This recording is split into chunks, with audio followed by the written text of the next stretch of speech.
I'm Carey Stinson, and my journey through life has been quite an adventure. For over 20 years, I played Barney the Dinosaur on tour and 7 seasons of the hugely popular TV show Barney and Friends.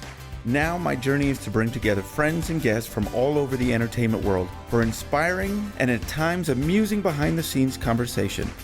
I'm Carey Stinson, and this is Purple Roads. Welcome to Purple Roads. My name is Carey Stinson, and I'm so glad you're here. We're going to have a lot of fun this week. This is a good friend that I'm so glad to have on this show. She is so busy, but we got her here for a little bit, so we're going to get right to it. It's Michaela Dietz. Michaela, how are you? Oh, man, it's been forever. I know. Isn't it funny how technology can bring us together? Yeah. What's actually, technology, I feel like, it can tear people apart and it can bring people together. And I'm glad that, we're bonding over the ladder right now.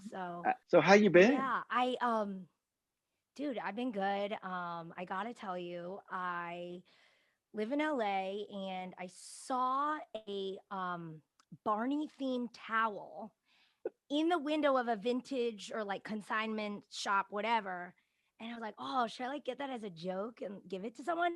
And then I went back and they didn't have it anymore.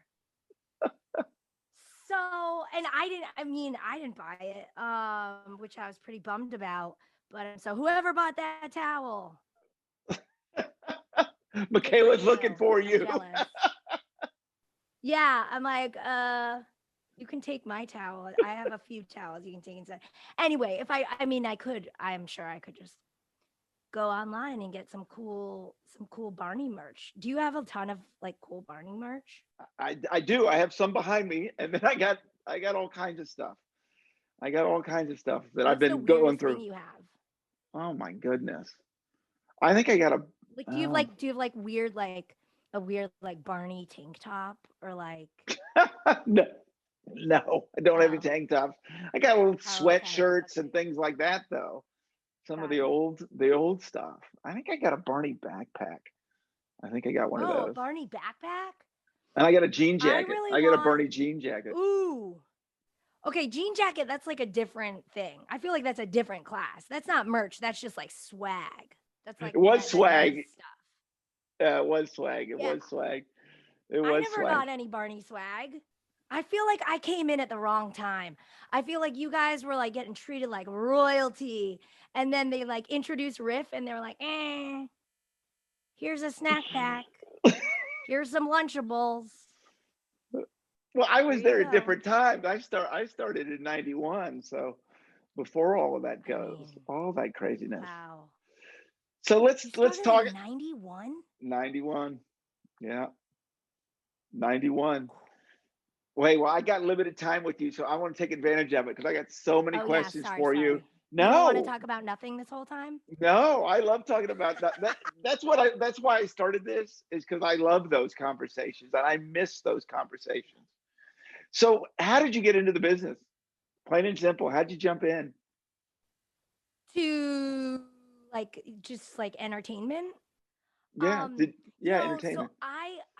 So I feel really lucky. I always knew that I wanted to pursue acting, but I did not actively pursue it in college. I studied econ. It's weird. Anyway, but then after school, I moved to New York, and I was like, yes, I'm gonna act. I'm gonna like study acting. This is gonna be great. And I lucked out. My agent sent me out on an audition for this untitled project called Dinosaurs. And I remember going in and like I'd never done a real voiceover audition before. Like I was trying to, do more on-screen stuff and comedy. And I remember like rapping happy birthday and feeling real lame doing it. But like they're like, hey, this character is edgy and like urban and so I was like, okay. And then I ended up booking it. And when I went to Dallas to meet with the team, they're like, this is Barney. And I was like, oh, it's not dinosaurs? Like I had no idea. So what was it like when you get there and they tell you about this new character? Yeah, I mean, they were really excited. My memories of Barney were of me flipping through the TV and being a little too too old for it Sure. and feeling like I should not be watching this, but then like seeing the kids act, I was like, "Oh, wait. I gotta stay on this channel a little bit longer." My brother would come in the room like, "What are you watching?" I'm like, "No, nothing. Just Barney the purple dinosaur, you know?" I also had a name Blarney, like the Irish stone, and people would be like, "What's his name? Barney?" And my mom would always get like so annoyed. She's like, "No, it's not like that dinosaur." And then as soon as I booked this job, she was like, "Okay, we'll let it slide." Like she was excited that, her daughter had a job. She was pumped. So yeah, I mean, that was not only was it my first real job out of college, it was my first real paying acting gig, it was the first time I ever had like real consistent work. So I feel very lucky. And then I thought, oh, this is just how it is. You just get on a show and you're Right. on it for, a few seasons. That's great. And then I moved to LA and it was just like dry spell just for so long until Steven Universe hit. But I think that period made me feel like the true, I mean, we all know that, this too, entertainment, it's so up and down. Right. And I just, yeah, it just made me really, really appreciate those Barney years and then, the Steven years. And so any opportunity now that comes my way, I'm just like, oh, it doesn't matter if it lasts a day or hopefully, 5 years, whatever it is, like I'm just gonna really try to appreciate it. So It makes you stronger though, right? I mean, it really, as you say, appreciate, but it also stronger. makes you, don't you think? Yeah.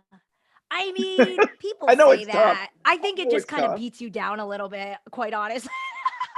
When you're like hearing no all the time or it's just Right. like radio silence, you're like I know, I mean, in my head I can say, "Oh, yeah, this is really character building," but in my heart I'm like, "Oh my god, can someone just want me right now? Like can I just be right for a role? Like please."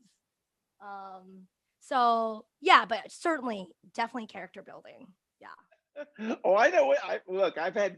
We can't be in this business and not heard the word no and not gotten. Now we're saying ghosting, but when they would just not let you know, they just go with someone else. So yeah, whether you like it or not, I think it builds a stronger character. Yeah, I actually don't mind the no's because then I know definitively, like, okay, Right. I'm not who they want. That's fine. And more common. I mean, it's like if casting directors had to tell all the people who they reject no, that would be like the majority of their job. Like nobody has Right. time for that. So yeah, just hearing like nothing is, Right. you learn to kind of just like, okay, you just forget about it. And if anything happens, it happens. And you just Right. gotta live your life, I guess. So So what's it like? You go to Dallas and they tell you that this is a new character. They tell you that you're voicing to a body actor, yeah. and it's on a show. Obviously, you knew. So everyone else, Dean and all of them, Julie and Patty, had been there for a long time. It seems like a lot of Yes. pressure to walk into a situation like that. Oh, yeah, and, like, I had no idea what I was doing. Like, I had not done voiceovers before, I mean, I'd acted, but I was like, "I don't know." Um, I guess it's weird because I had seen the show, on TV when I was too old to be watching it, and, I I guess it never registered that it's like, "Oh, it's not animated," or like the person, you know what I mean? Like the Right. dinosaurs who are like physicalizing everything are not the same people who are like vocalizing. So I mean that was like, oh wow, okay, this is how it works. And so I mean that definitely, there was a learning curve there and I very quickly learned, with the under the guidance of Julie and Patty and Dean, that like, oh, you just laugh. Just laugh if they're running and their mouths are flapping open. Like you just can cover your tracks that way. So Oh gosh, my poor character. I feel like he was just always like chattering his mouth because I feel like the springs were like extra loose. But And where'd the voice yeah, I come mean from? Where did the voice come um of Riff? I remember they were like, "Oh, it's a little boy dinosaur," when I first auditioned, and I don't know why I went there. I feel like it was like a kind of a bobcat um voice. I don't know. I don't know where it came from, and I'm sort of like, why did I do that to myself? I should have just stayed somewhere like in a normal register. But I mean, he was certainly memorable. I mean, and it at least contrasted nicely with the other voices. Um, Really, my foundation for voiceovers was all developed, just by watching Julie and Patty and Dean work. Like that's really how I learned. Um, and the sort of teamwork element. Not only are you working with your bodies, but you're working against like these other characters. It's just really, um, it was great. I will say when I first showed up to Dallas, and this was just to meet with everyone for like a night or whatever, and they wanted to show me everything. This is like before I actually, I had to live there for a bit. I remember like this guy picked me up in a white limo from the airport. It was so weird. I was like, "What? Are we in the 80s? What's happening?" And then like we get there and they were like, I don't know, the producers were like, there are certain words that we don't say like on set, like certain things that we do, we don't. Like there are all these rules, but everybody was so gracious, so nice. And I just remember like just feeling really like foreign. Like, oh, okay, Texas is so different. I don't know. I just was like, Right. where am I? Well, it is. And then you're walking onto a show that had been going for 20 years as well. Don't you think that was the fact that everything was so set in what they were doing, what we were doing? Yeah, it was set. It was set, but there's the juxtaposition there was everyone is very set in their ways, but when I came on, they were like, "Listen, I think this is the chance for Barney to kind of like get edgy and like attract a new audience and like speak to new parents who are maybe a little more hip or whatever it is." And so I feel like there was kind of this um not I mean, I don't want to sound like there was real tension, but it just felt Right. like, oh, they're very stuck, everyone's very stuck in their ways, but at the same time they're like, no, be different. And so he came on the scene. Riff was supposed to be this like really cool, fun, like rad character who's just like a ton of fun and loves music and all this stuff. And then he like very soon became this very watered down version of a shy boy who like his head lit up. It just was Uh-huh. like this very different. It was a very unexpected kind of like evolution of the character. But I welcomed it. Like I like shy guys. It's like a pleasure to voice a shy guy. Hey, let's talk real quick about, because you mentioned the voice. Was that difficult to maintain, being that Yeah, having to do that? yeah. I mean, and this is before I really knew how to voice act. Right. I didn't. I mean, there are a lot of takes and there are full runs. It's very different. The recording process for Barney was very different from like animation. And I Hmm. also had like health problems at the time. So it was really hard on me. And I've learned a ton since, and I now am able to last. I have some vocal endurance, but at the time I really, it was not great. And that voice, it's just like, Right. oh, he's so annoying. Slash, I love him. He's Yeah, not but it's annoying. bringing really good memories. It just makes me smile It hearing it is. again. Yeah, it's been I a gotta long tell you, time. Carey, I don't remember a lot. I don't remember a lot from my time in Dallas. It was such a blur. Well, how long It were you really was there? just such a blur. A couple So I years? was there on and off. Yeah, I was there on and off for like, I don't know, 3, 4 years. Right. But I wouldn't live there the whole time. I don't know. It was nice to go back home. My parents are in upstate New York. and my Mhm. sister and brother. So it was nice to like see family there, and all my friends are on the East Coast. And then I eventually moved to LA, so I'd split time between Dallas and LA. Um, yeah, I was recently talking to Dean, and he's like, Michaela, remember that time? And I'm like, no, I really. He's like, remember you pretended that you were getting beat up by an invisible man, and you were like, you were like punching yourself kind of, and like we were on set at some film, like we were filming some video. And he's like, Uh, remember that? And you were so funny, and you were like strangling yourself on the floor. I'm like, I don't really. It's just a blur. Just one big like purple blur. purple blur. Yeah, I mean, Well, let's talk real quickly while I got you, Steven Universe, because I know that's a show that had a very strong following. What was that like? All of a sudden, you go to this new world.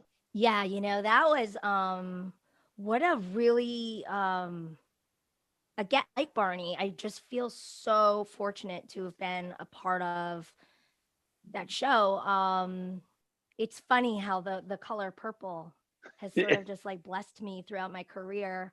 Um, uh, so yeah, I voiced a character named Amethyst. What was amazing about Steven Universe was, I mean, it was my first real like consistent job doing animation. So that was so incredible. There's so much. I mean, before you were talking a little bit about, syncing up like um dialogue to like Adam in his suit, running around Right. his riff, like, there's a lot of coordination involved. And so with animation, there's a certain amount of freedom that you have. Um and so yeah, it just was so fun and kind of almost like liberating, to just be like, you could just do anything. I mean, not anything, not No, but I anything. know what you mean. No, I know what you mean. Yeah. The Steven Universe following was, and still is, remains just so passionate about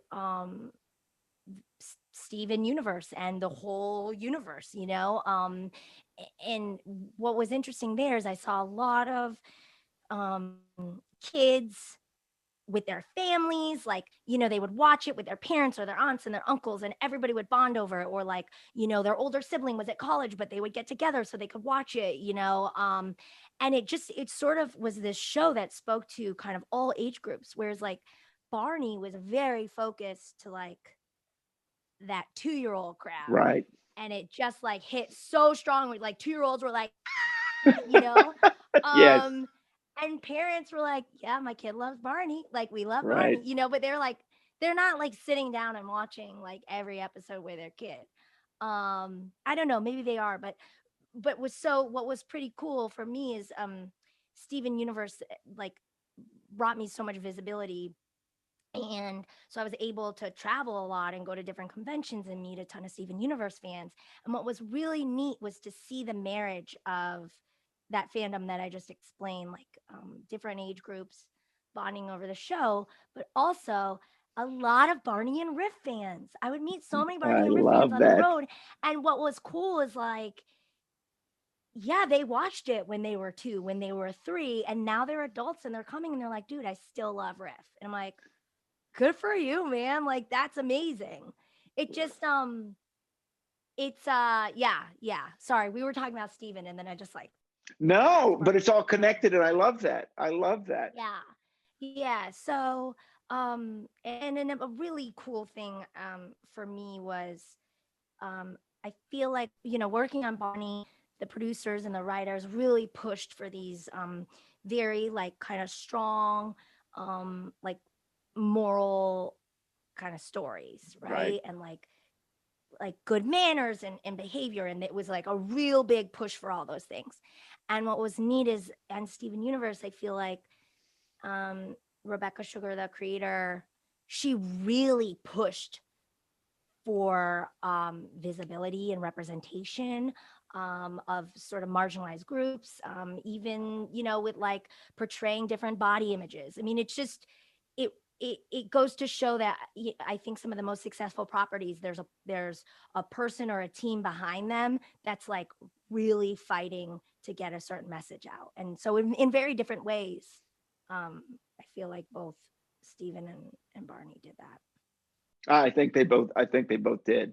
And I think you see that, like you just mentioned, with all the fan base that you have and how you've affected them. Well, I have a couple minutes left with you. What are you currently doing? So I'm so excited. I'm working on a bunch of different projects. I can't really talk about them. But I'm excited. I feel like, I might be coming back around to, not quite Riff shy guy energy, but maybe something kind of adjacent to that. I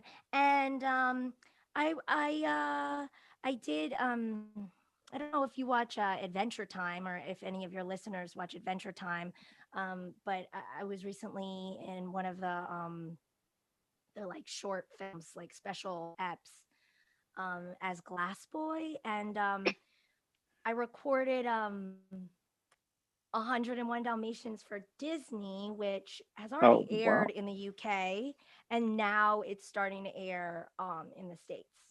And so I play a kind of tween Dalmatian, Dolly Dalmatian, and my brother Dylan and we're both American, but we live in London, and we have a brood of younger siblings, and so we're always like babysitting them and getting into some good old fashioned trouble. So I love it.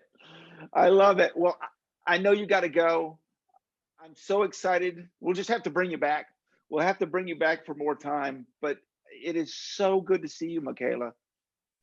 Thank you so much for having me on. I honestly, I don't, besides like I don't think about Barney that often, but it's so nice that it's like this kind of like undying like cultural staple. I feel like, seeing that towel in the window, and then you'll see little references to it, or I don't know, even just when I see like green and purple next to each other, I'm like, I get like weird like flashbacks.